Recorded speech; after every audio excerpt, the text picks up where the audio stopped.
राहट के पानी सूख गइल, तोरा घरे खूबे मुख भइल।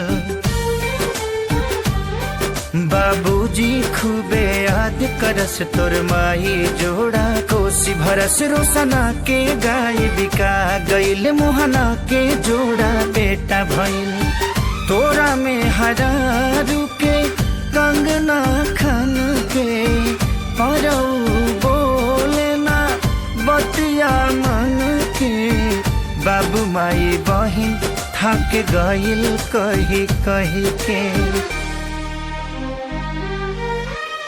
जाड़ा के रात सुना बड़ा सिहरइले, गर्मी बरसात आके वो चली गईले। मनी फिर दशहरा छठ दिवाली जहिया आइबा, ए बबुआ बोल कहिया आइबा। ए बबुआ हो बोला कहिया आइबा, बोल कहिया आइबा, कहिया आइबा, बोल कहिया आइबा, बोल कहिया आइबा।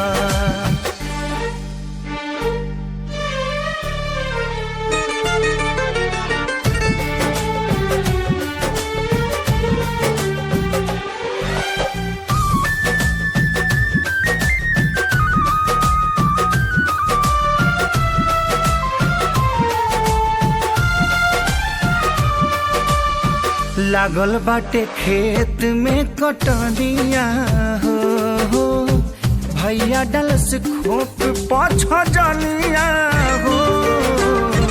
गोदिया में रहे जे लालना बाबू खेले लागल, पल खत पावते एने ओने हेले लागल।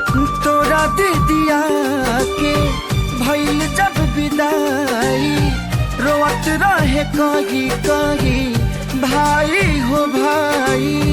नसों के गोधन में तड़पा के तू का पैबा, हे बबुआ बोल कहिया आइबा। हे बबुआ हो बोल कहिया आइबा।